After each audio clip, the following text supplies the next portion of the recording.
मैं आपको एक अब पूरा छोटा सा एक सिंपल मैं आपको L1 का प्रोसेस बताता हूँ कि L1 होता क्या है। L1 के अंदर दो कैटेगरीज होती हैं, L1A और L1B।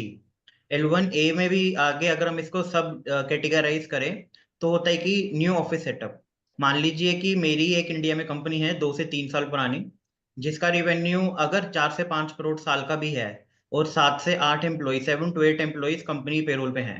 अगर ये तीन क्राइटेरियाज मेरी कंपनी फुलफिल करती है तो फिर मैं L1A न्यू ऑफिस सेटअप के लिए एलिजिबल हो जाता हूँ। इसमें मैं अपनी इंडियन कंपनी को यूएस में खोल सकता हूँ by opening a branch office, affiliate और सब्सिडरी। ठीक है, मतलब कि मेरी इंडियन कंपनी का ही मैं आगे एक पार्ट खोल रहा हूँ यूएस में ब्रांच ऑफिस के थ्रू। मेरा कोई सा भी बिजनेस है इंडिया में, आईटी कंपनी है, मेरा ज्वेलरी का बिजनेस है, मेरा इंपोर्ट एक्सपोर्ट का बिजनेस है, किसी भी कैटेगरी का कोई भी बिजनेस है, कंस्ट्रक्शन का बिजनेस है, मैं एलिजिबल होता हूँ L1 के लिए। मैं यूएस में जाके सेम बिजनेस भी कर सकता हूँ, अगर मैं चाहूँ तो मैं डिफरेंट बिजनेस भी कर सकता हूँ। मान लीजिए कि मेरी इंडिया में आईटी कंपनी है, मैं वहां पर अपना ज्वेलरी का बिजनेस खोलना चाहता हूँ या कंस्ट्रक्शन का बिजनेस खोलना चाहता हूँ, तो वो भी मैं कर सकता हूँ। कंडीशन सिर्फ ये होनी चाहिए कि इंडियन कंपनी और यूएस कंपनी इंट्रा लिंक्ड होनी चाहिए, आपस में जो है उनका इंटर रिलेशन दिखाना पड़ेगा कि यस कि Indian company is the major share holding of the US company. इसके अलावा यूएस में तीन तरह की कंपनी होती हैं, एलएलसी, सी कॉर्प और एस कॉर्प। तो एलएलसी जैसे कि आप लोगों को पता होता है कि वो एक सिंगल ओनर होता है, जैसे कि इंडिया में प्रोप्राइटरशिप होती है। ओ बट इमिग्रेशन के हिसाब से अगर आप L1 करते हैं तो हमेशा आपको कॉर्पोरेशन खोलनी चाहिए, सी कॉर्प, जैसे इंडिया में प्राइवेट लिमिटेड कंपनी होती है। हमेशा सी कॉर्प जो है एक बेटर कैटेगरी होती है for applying a L1 visa. अब इसमें L1 वीजा में मान लीजिए कि मेरी इंडिया में प्रोप्राइटरशिप है, क्या मैं L1 वीजा के लिए क्वालिफाई करता हूँ? आप कर सकते हैं क्वालिफाई, प्रोप्राइटरशिप का ऐसा नहीं है कि आप नहीं कर सकते, बट सारी पावर लेके आप यूएस में नहीं जा सकते। पीछे से आपको एक एफिडेविट या पावर ऑफ अटर्नी बनवाना पड़ेगा कि मेरे पीछे से मेरी सारी चीजें ये बंदा जो है देख रेख करेगा। प्राइवेट लिमिटेड कंपनी में मान लीजिए कि 3 डायरेक्टर्स हैं, तो कोई एक वहां पर यूएस के अंदर जाके अपना बिजनेस एक्सपैंड कर सकता है। इसमें आपको कोई बहुत ज्यादा ह्यूज इन्वेस्टमेंट नहीं चाहिए होती है L1 वीजा में। आपको एक बिजनेस प्लान दिखाना होता है, क्योंकि इनिशियली आपको ये जो है 1 साल का वीजा मिलता है। उस 1 साल में आप क्या करेंगे, कैसे काम करेंगे, वो एक प्लान लगता है। और आगे एक्सटेंशन जो आपको मिलेंगी 1 साल के बाद, अगर आप अपना बिजनेस कंटिन्यू करना चाहते हैं तो उसको एक्सटेंशन बोलते हैं। वो आपको 2 या 3 इयर्स का मिलता है। वो आपको उस केस में मिलेगा जब आप ये दिखा पाएंगे कि जो आपने बिजनेस प्लान में मेंशन किया था, क्या वो आपने किया काम या नहीं कर पाए। 1 साल के बाद आपको अपना थोड़ा सा बिजनेस दिखाना पड़ेगा कि मेरी एक एक साल में कंपनी ने, यूएस कंपनी ने क्या क्या काम किया। अब इन्वेस्टमेंट की बात करें तो इसमें आपको किसी को कोई इन्वेस्टमेंट नहीं देनी होती है। इसमें आपका जो यूएस कंपनी का अकाउंट खुलता है, बैंक अकाउंट, उसी में आपको थोड़ा अमाउंट डालना होता है, around 30 to 40 thousand US dollars, initially ये दिखाने के लिए कि यूएस कंपनी अपने खर्चे खुद उठा सकती है। रेंट, जहां पर आप ऑफिस का स्पेस लीज करेंगे, उसका मंथली रेंट जाएगा। 1 से 2 एम्प्लॉयज आपको वहां रखने पड़ेंगे, उनकी सैलरी जाएगी। आप खुद वहां पर एक एग्जीक्यूटिव की पोजीशन पे जाएंगे तो आप खुद भी सैलरी विड्रॉ करेंगे। तो इनिशियली ये थोड़े बहुत एक्सपेंसेस आपको इंडियन कंपनी से बियर करने पड़ेंगे, क्योंकि जाते ही कोई भी कंपनी फर्स्ट मंथ से रिवेन्यू इनकेस अगर नहीं जनरेट कर पाती है तो गवर्नमेंट ये देखती है कि आप कैसे अपना जो है एक्सपेंस बियर कर पाओगे। अब इसमें अगर हम प्रोसेस की बात करें तो सबसे पहले आपका यूएस में कंपनी सेटअप होता है। अगर आप बोलेंगे कि मुझे कैलिफोर्निया में यहाँ पर एक कंपनी सेटअप करना है तो फिजिकल ऑफिस स्पेस मैंडेटरी रहता है, 1 साल की मिनिमम लीज के साथ। वर्चुअल ऑफिस स्पेस और आपका शेयर स्पेस नहीं चलता है ना। तो वो आपका सबसे पहले एक ऑफिस स्पेस लेके उसके ऊपर आपका रजिस्ट्रेशन किया जाएगा सी कॉर्प में, ईआईए नंबर आएगा आपका, है ना। फिर आपका ये जब कंपनी सेटअप हो जाएगा, फिर आपका बिजनेस प्लान बनता है 1 साल की प्रोजेक्शंस के साथ, मार्केट रिसर्च होती है, स्वॉट एनालिसिस होता है कि कैसे आपकी कंपनी वहां पर अपना बिजनेस, आप क्या प्लान दिखा रहे हो गवर्नमेंट को कि आप क्यों आना चाहते हो यूएस में। फिर आपकी पूरी फाइलिंग होती है, पूरा पिटीशन बनता है आपका, और वो यूएस ऑफिस से ही हार्ड कॉपी यूएससीआईएस के पास जाती है। ये इसमें 3 तरीके होते हैं L1 वीजा के। अगर आपके पास विजिटर वीजा है, जिसको हम B1 B2 भी बोलते हैं, तो उसमें आपके पास एक थोड़ा सा एडवांटेज ये हो सकता है कि आप यूएस के अंदर चले गए और वहां से हम आपका चेंज ऑफ स्टेटस कर देंगे फ्रॉम B to L। इसमें आपका जो है स्टैंपिंग अवॉइड हो सकता है। और अगर आपके पास नहीं है तो उसमें आपका जिस दिन यूएससीआई से अप्रूवल आएगा, गवर्नमेंट से अप्रूवल आएगा, तब आपको अपने एम्बेसी में जाके इंटरव्यू देना होगा और आपका स्टैंपिंग हो जाएगा। ज्यादातर लोगों को ये L1 वीजा का भी इतना नॉलेज नहीं है, तो दे थिंक दैट EB5 एक बेटर ऑप्शन है ना। बट L1 वीजा एक बिजनेस वीजा है कि अगर आप यहाँ पर बिजनेस कर रहे हैं और अगर आपके पास कोई ऐसा एम्प्लॉय है जो आपकी कंपनीज के साथ 1 साल से जुड़ा हुआ है ना, तो वो बंदा यूएस में जाके अपना बिजनेस एक्सपैंड कर सकता है। इसमें बहुत ही मिनिमम इन्वेस्टमेंट चाहिए होती है, इसमें आपको बिजनेस की इंटेंट दिखानी होगी कि अगर आपका बिजनेस का इंटेंट है तो आप इसको अपना एक्सपेंड कर सकते हैं।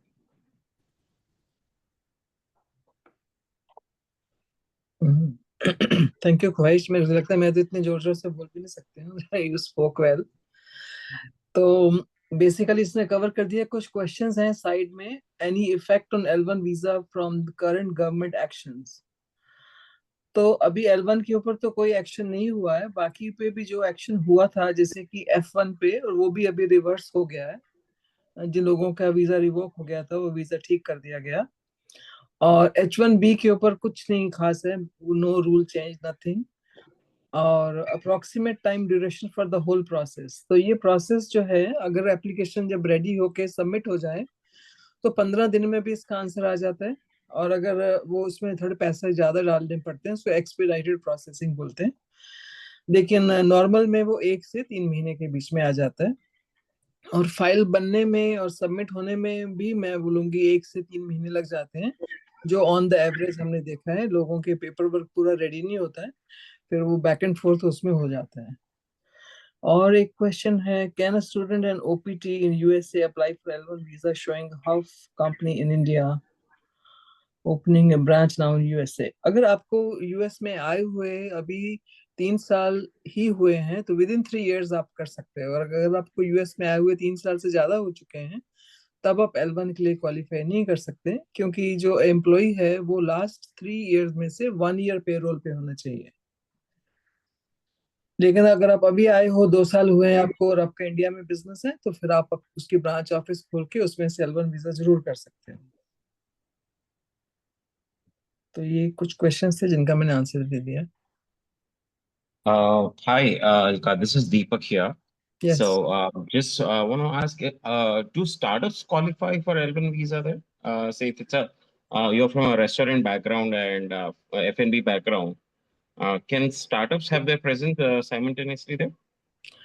Startup can have their presence, but the basic factor in this visa is that branch office in India. Yeah.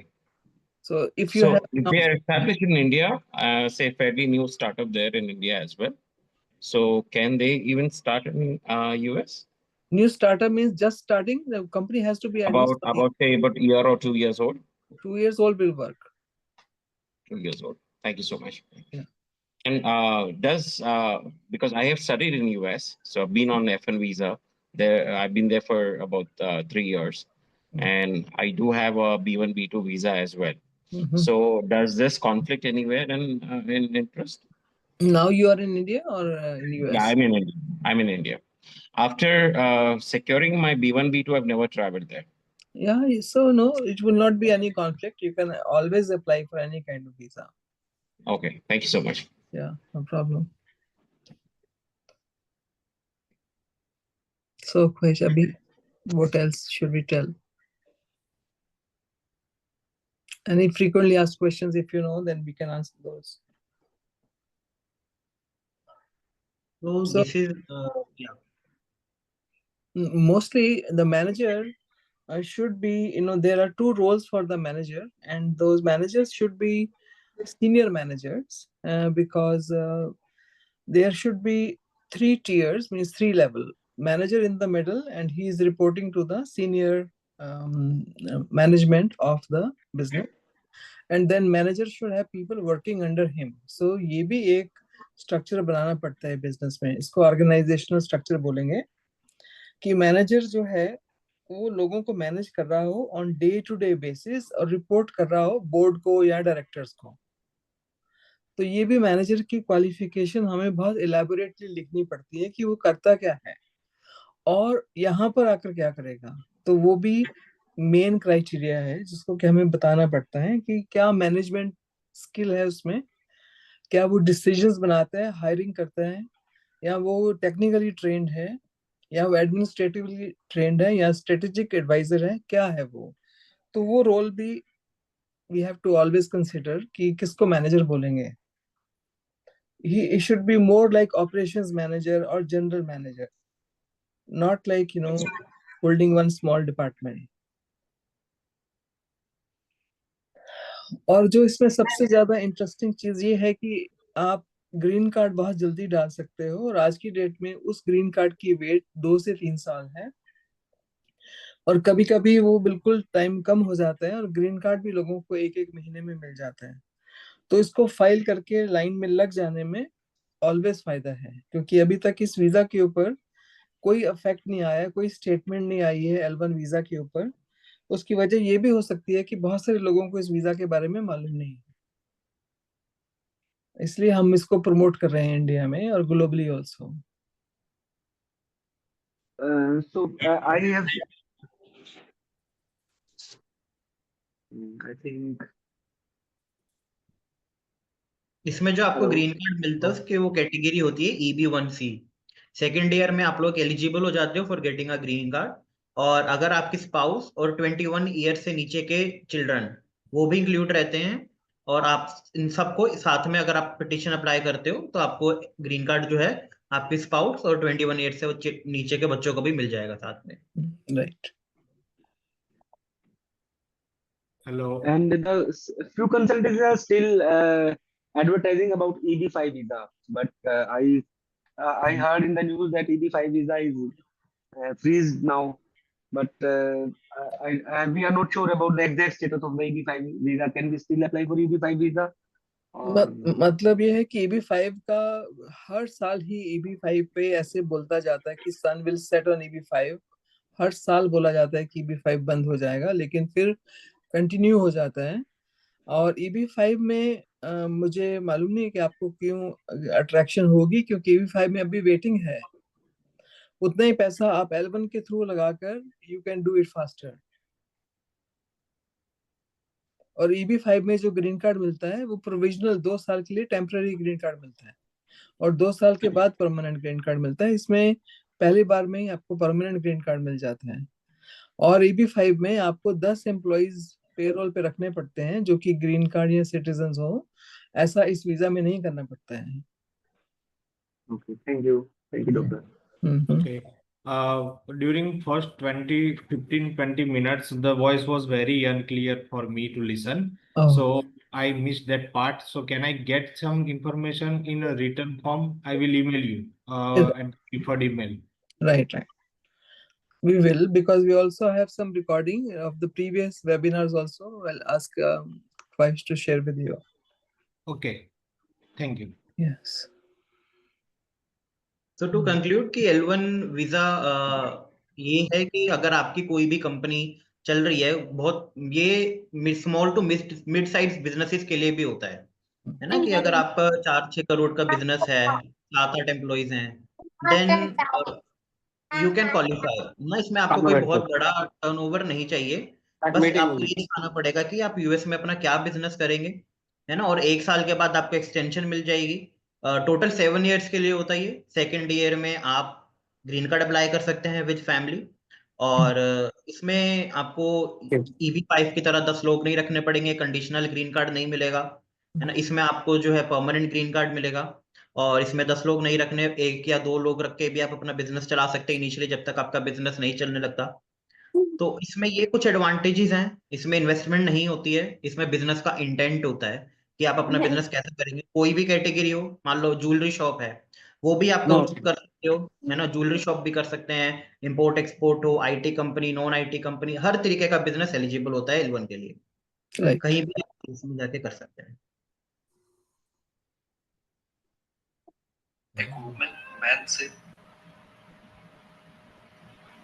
Yes. Any other question?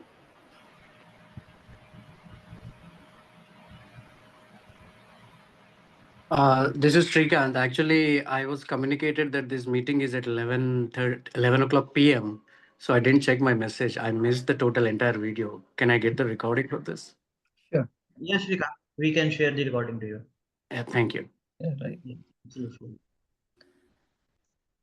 So we will share the recording for day or two, so that if you want to revisit. और उसके अलावा you're always welcome to the office in Chandigarh, and also we have certain other branch offices, say in Mumbai, Pune, Bangalore, but then you have to have prior appointment so that we can make sure that somebody is there to meet with you. You have Even anything in Hyderabad? in Hyderabad also. Oh, where in Hyderabad? I will not remember the addresses just like that, but then I can always. Okay. Yeah. Yeah, I'll get in Share you touch. the address over the WhatsApp. Yeah, thank you. Thank you. Right. Yeah. So that also we have made possible. So can we have a rough idea how much we will have to invest totally? Means मुझे इतना immigration consultancy के लिए का पे करना है, इतना मुझे 1 ईयर में रेंट के लिए पे करना है जो लीज एग्रीमेंट बनेगा, और इतना मुझे डिपॉजिट कराना है, ये वो ओवरऑल मीन्स आप थोड़ा थोड़ा फिगर्स मुझे बता दीजिए थोड़ा सा हमको। मैं बोलूँगी कि आपका खर्चा जो है एक साल में अगर आप ले लें $50,000 to $60,000 हो जाएगा, including office lease, staff salary, ये सब होगा इतना खर्चा। तो इन्वेस्टमेंट के हिसाब से अगर आप 100,000 इन्वेस्टमेंट लेकर चलें तो गुड आइडिया है।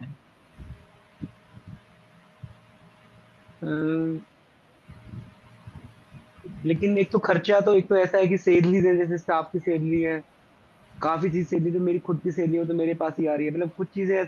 लेकिन मैं थोड़ा सा अगर और ब्रेकअप दे दें तो मैं देख लूं कि ये फिगर्स मुझे कंसल्टेंसी को इतना देना है, कंपनी में देखिए इन्वेस्ट करना है, तो वो तो मेरे ही काम आएगा।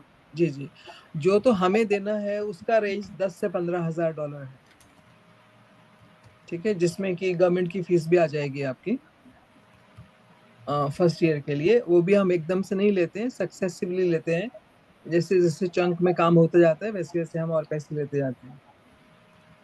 और बाकी जो है आप यहाँ पर आने के बाद मैनेजर की सैलरी कम से कम $5,000 तो आप दिखाइए, क्योंकि इतना खर्चा लगता है अमेरिका में मंथ टू मंथ रहने के लिए।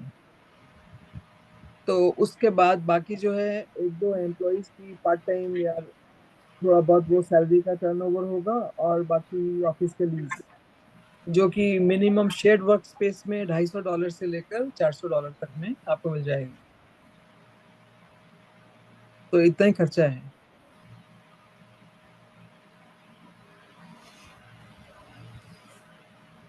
तो $100,000 टोटल 1 ईयर में हो जाएगा मेरा खर्च। मतलब कि बिजनेस भी आप जनरेट करोगे, अगर कोई भी सोर्स ऑफ इनकम नहीं है तो इतना पैसा तो आपको अपने आप को वहां पे कैसे रह रहे हो, साल के बाद कैसे टैक्स दोगे, ऑफिस लीज के एविडेंस वगैरह दिखाना है ना, क्योंकि एक साल के बाद आपको रिन्यू करना है अपना वीजा। यूएस में पहुंचने तक कितना खर्च करना होगा? पहुंचने तक यूएस में पहुंचने तक आपका पहुंचने तक में आपका 20,000 लगा लीजिए, including all consultancies etcetera. Right right. मतलब इसमें मैं ऑफिस लीज भी बोलती हूँ पहले एक आधे महीने के लिए।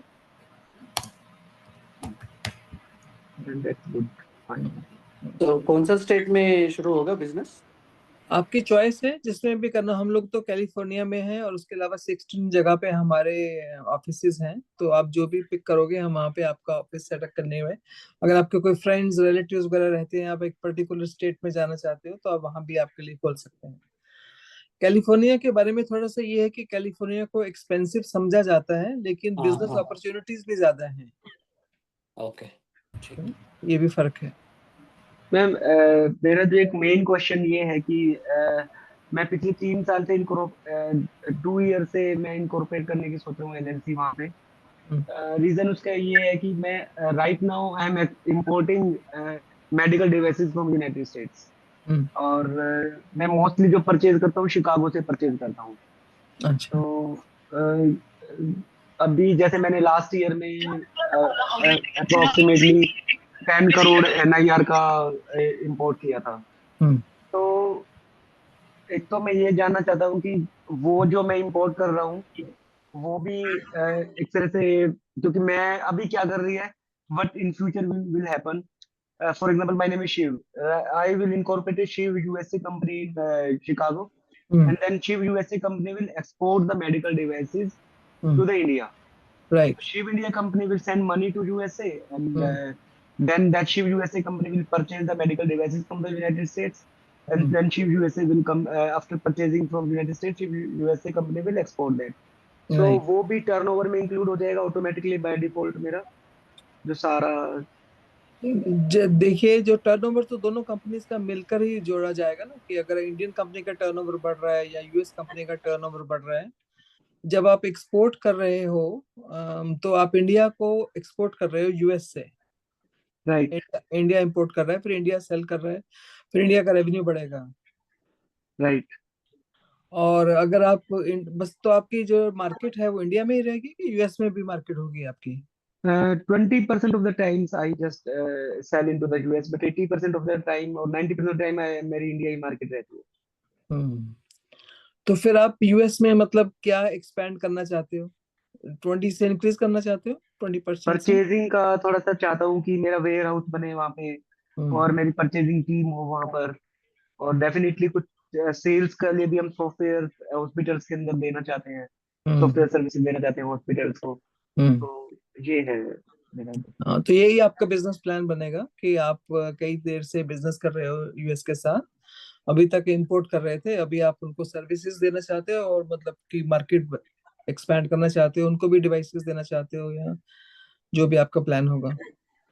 इसका भी कुछ बेनिफिट मिलेगा कि ऑलरेडी शिव यूएसए कंपनी इतना सारा एक्सपोर्ट कर रही है यूएसए से, कुछ यूएसए गवर्नमेंट इसका बेनिफिट देती है. नहीं नहीं, एल1 तो वैसे ही अपनी मेरिट्स पे खड़ा होता है, ये इस चीज का कोई बेनिफिट नहीं है कि आप यूएस का एक्सपोर्ट बढ़ा रहे हो, वो इसमें नहीं ओके. आता.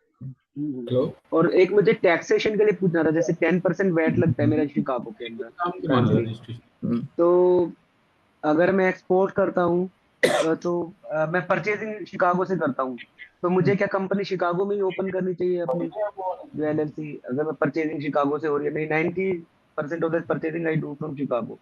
तो वैट वगैरह का बेनिफिट मिलता है, एक्सपोर्ट करता हूँ तो मुझे वैट नहीं पे करना पड़ता यूएस गवर्नमेंट को.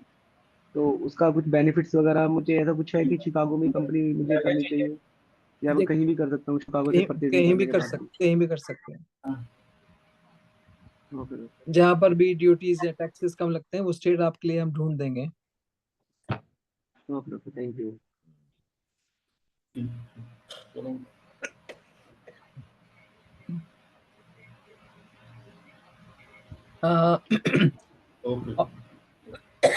ऑफिस टाइमिंग का, चंडीगढ़ ऑफिस वॉइस क्या है ऑफिस टाइमिंग का? अच्छा, बता दिया तुमने. I've mentioned बोल के भी बता दो. 9 to 5 a.m. IST, Monday to Saturday. मुझे एक क्वेश्चन है. जी. हेलो, मेरा नाम जी पुनीत है. हम्म. मुझे क्वेश्चन ये है कि इंडिया की कंपनी कितनी पुरानी होनी चाहिए? मिनिमम 1 ईयर तो होनी चाहिए. ओके. 1 साल भी हुआ है तो चलेगा इसके अंदर? हाँ, 1 साल भी हुआ तो चलेगा. ओके. और दूसरा क्वेश्चन ये है कि यूएसए की कंपनी हम खोलते हैं तो वहाँ एम्प्लॉय कितने दिखाने पड़ते हैं, ऑल टू आफ्टर 1 ईयर और आफ्टर 2 ईयर, ऐसा कुछ होता है उस वहाँ पर? अगर आफ्टर 1 ईयर आपको कम से कम 2-3 एम्प्लॉइज तो होने चाहिए ऑफिस में. हेलो.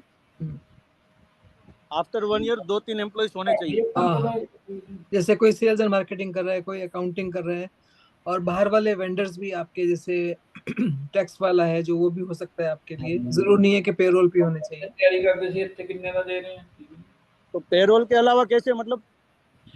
जैसे कि अगर आप हमारे से काम करवा रहे हो, हम आपके टैक्सेस करते हैं, तो हम भी आपके एक वेंडर हो जाएंगे. ओके. जिनको कि आप पेरोल पे नहीं रखा है लेकिन काम करने पे पैसे देते हो. ओके. ओके. ओके. वैसे भी चलता है? पैसा भी चलता है. ओके. मगर एक एम्प्लॉय तो होना ही चाहिए, जो मैनेजर गया है वो एम्प्लॉय के तौर पर ही गिना जाएगा, राइट? नहीं नहीं, उसके अंडर 1-2 एम्प्लॉय जरूर होने चाहिए, क्योंकि गवर्नमेंट ये नहीं चाहती है कि मैनेजर सारे अपने काम खुद करें. ओके. हम्म. और दूसरा कोई क्राइटेरिया है वहां पर जो कंपलसरी होना चाहिए आफ्टर 1 ईयर और 2 ईयर?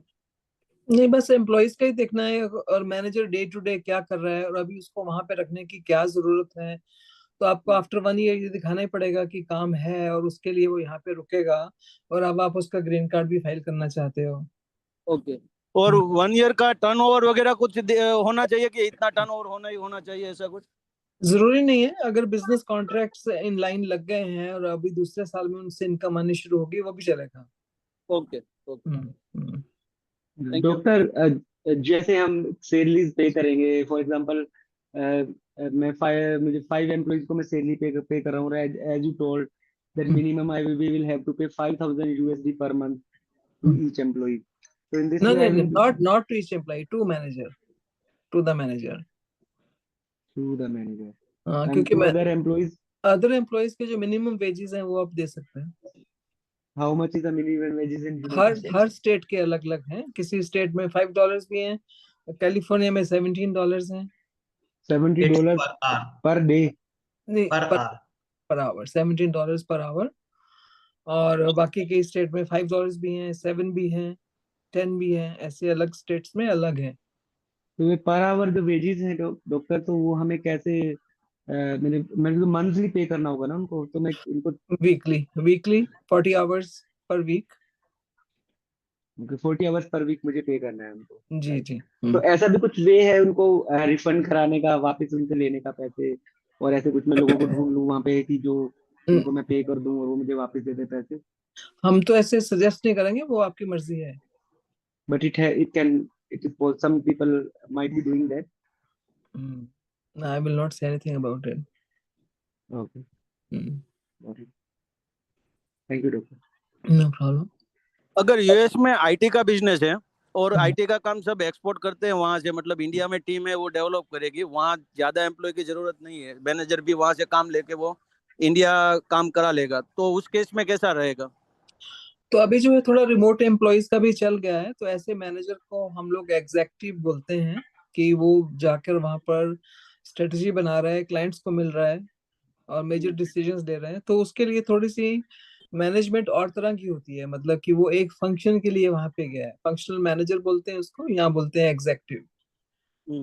तो वो उसका थोड़ा डिफरेंट होता है प्रोफाइल। नहीं वो सही है, मगर वहां पर फिर वहां दूसरे एम्प्लॉय रखने की जरूरत पड़ती है उस केस में?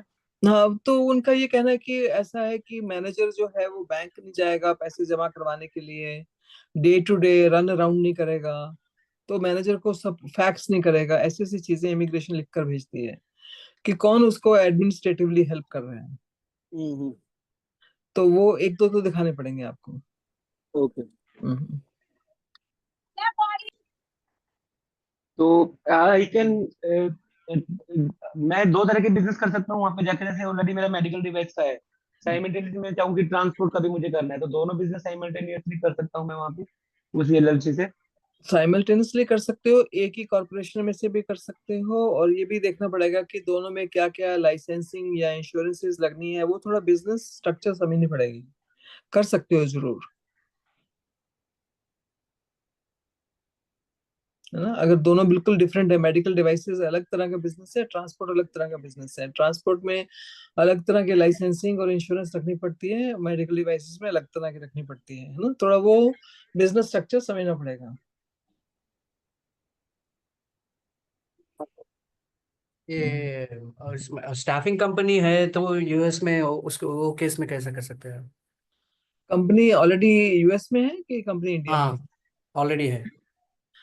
कंपनी यूएस में है और आप यहाँ पे यूएस में हो कि आप नहीं नहीं, इंडिया में हूँ।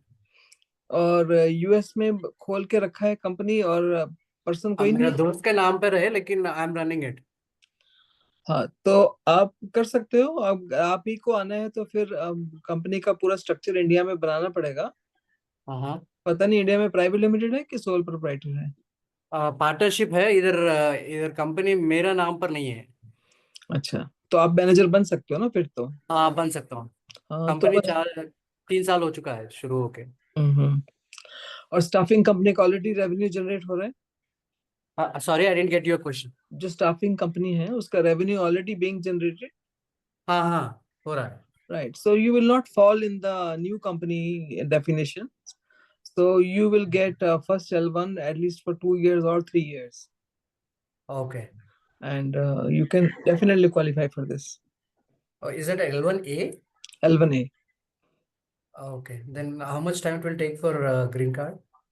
Green card at present, waiting time is about they are working on the cases filed on 22. For L1A. Yeah, Okay. L1A. 3 years wait, 2.5 years wait. Yeah. अगर हम शुरू करें तो then we can say 3 years उसके बाद. You can start the green card right away because your company is already more than a year old, right? Right, right. So you can start with the EB1 right away. No problem. Oh, even living in India, we can start it immediately. Definitely. You don't have to go through L1 if you don't want to.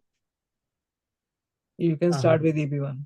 Any specific revenue number which we need to have for the company? How much is it, if you don't mind?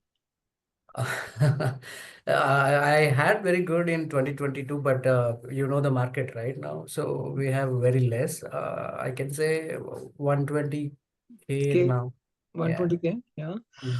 So if 120K is the income, and then we also have to see, at least 3 years of tax returns, so that we can tell that, EB1C manager, we have the ability to pay. US company has to say that they have the ability to pay. So it's not income actually, it's a revenue generation. Income is less. 120 is gross income, right? Yeah, Mm. net So is different. Yeah. So if it is C corporation, then we can always look at different schedules and can see how much is the equity in the company. Okay, okay. Got it. Yeah, I think I need to talk to Goyal. Right. Okay. Yeah. Hello, my name is Kamal Gatkar. Hi, Kamal. मेरा यहाँ salon का business है, hair salon, Hair salon. तो उसको वहाँ से set कर सकते हैं वहाँ पे. हाँ, कर सकते हैं. हेयर सैलून को आपने अगर हेयर सैलून ही बनाना है कि आपने सप्लाईज बेचनी है, जैसे कि यहाँ की इंडिया की Ayurvedic organic like Shahnaz herbal and something like that, अगर वैसा करना है तो भी कर सकते हैं. अगर हेयर सैलून का बिजनेस करना है तो अब आपको हायर करने पड़ेंगे लाइसेंस्ड हेयर स्टाइलिस्ट एटसेट्रा, या आपको खुद लाइसेंस लेना पड़ेगा. उसके बिना तो नहीं यहाँ पे खोल सकते हैं. लेकिन अगर बिजनेस रन करना है तो you can hire people those have licences. और दूसरे कौन से कैटेगरी में एल1 में आता है? कौन सी कैटेगरी में? कौन से बिजनेस कर सकते हैं? ख्वाहिश मुझे बताओ, क्या बोला? Can you please repeat? क्या क्या बिजनेस में अपने इन्वेस्टमेंट कर सकते हैं यूएस में? कौन से बिजनेस? किसी भी बिजनेस में इन्वेस्ट कर सकते हैं आप, नो प्रॉब्लम. एक्चुअली मैं यहाँ अहमदाबाद गुजरात में कंसल्टेंट हूँ. मेरा फर्म का नाम है सफल कंसल्टेंट. तो ये बात करने मेरे पास रहते हैं. तो एज कंसल्टेंट भी आप मैनेजमेंट कंसल्टेंसी खोल सकते हैं अगर आपको अपनी कोई टेक्नोलॉजी बनाई है आपने, क्योंकि there are so many businesses which are in US and they have offices in India also. So you can help them doing different logistics from one company to another. तो किसी भी तरह का बिजनेस आप दोनों तरफ की पब्लिक को दे सकते हो. और अगर सिर्फ कंसल्टेंसी देनी है तो वो भी है, जैसे हमने एक क्लाइंट का किया था, वो सर्टिफिकेशंस करवाते हैं सिर्फ कंपनीज की, ISO सर्टिफिकेशन एटसेट्रा एटसेट्रा. तो they were also like consultants here. ये आपका एड्रेस और ये रिकॉर्डिंग मेरे को भेज देना. कहाँ पे ऑफिस है अपना? चंडीगढ़ में है अभी हमारा मेन ऑफिस, लेकिन डिफरेंट जगह पे भी है. अगर आपको कोई जगह बताएंगे आप स्पेसिफिकली, तो वहां से भी हम अपने जो पार्टनर्स हैं. चंडीगढ़ तो वैसे आता जाता रहता हूँ. मुंबई नियर मुंबई होगा.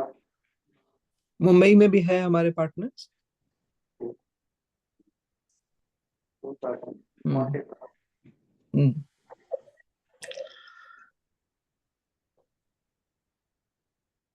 हेलो, एक और क्वेश्चन है कि हम प्रोसेस शुरू करें वहां से 1 साल एंड तक का टोटल कॉस्टिंग कितना होता है? प्रोसेस प्रोसेस का तो मैंने बता दिया आपको कि 10 to 20 लगेगा before you can Okay. Come here. और यहाँ पे हाँ। रहने का खर्चा अलग से होगा, आप कहाँ पे रहोगे उसका डिपेंड करता है, रेंट ऑफ द हाउस, हाँ। रेंट ऑफ द ऑफिस, आपके अपनी Okay. सैलरी, हाँ। कार वगैरह। एक साल का खर्चा मतलब कितना के गिन सकते हैं हम? और जो मतलब आप मान सैलरी सकते जो हैं कि मतलब कि 60 से 70 हजार डॉलर का रहेगा इतना। ओके। और Yeah. मैनेजर का जो मतलब वहां तो कंपनी स्टार्ट है नहीं, बराबर है, नया सेटअप है वहां पर, तो मैनेजर को पगार कहाँ से मिलेगा? मतलब इंडियन वाली कंपनी देगी या कैसे या होगा? इंडियन कंपनी देगी। ओके, इंडियन कंपनी वो $5,000 डॉलर जितना, मतलब जो भी 2-3 हजार भी देते हैं तो चलता है कि 5,000 तो देना ही पड़ेगा मिनिमम? नहीं, 2-3 हजार में मतलब उनका ये क्वेश्चन आ जाता है कि कैसे सरवाइव करेगा यहाँ पर, हाँ हाँ। है ना। तो 5,000 हमने ऐसे ऑप्टिमम फिगर रखी है कि 5,000 में वो गुजारा हो जाएगा, ओके खाना पीना रहना सब। ओके। और रहने की व्यवस्था कोई रिलेटिव के घर पर वगैरह है, ऐसा कुछ दिखा सकते हैं कि भाई रहने का वगैरह खर्चा नहीं है, खाने पीने का खर्चा नहीं है, तो कुछ सैलरी कम दिखा सकते हैं, ऐसा कुछ है? सैलरी कम दिखाने से आप ज्यादा से ज्यादा टैक्स पे ही सेव करोगे ना वैसे तो। यस। हाँ हाँ। हाँ, तो मैं बोलती हूँ पहले टाइम इतना ज्यादा ना करें सेविंग्स, थोड़ा ओके। उसको भी खुश कर दें टैक्स देकर। ओके, हाँ, thank you.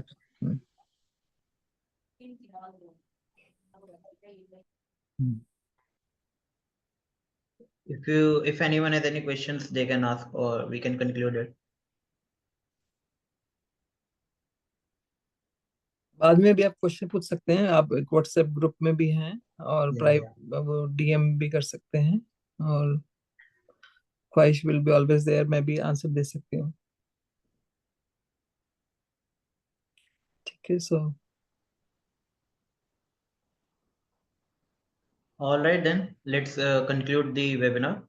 So I think we have almost, so in conclusion, I will say if your company is 2 years old, 7 to 8 employees and 3 to 5 CRIN, if 3 conditions you qualify, your company becomes eligible.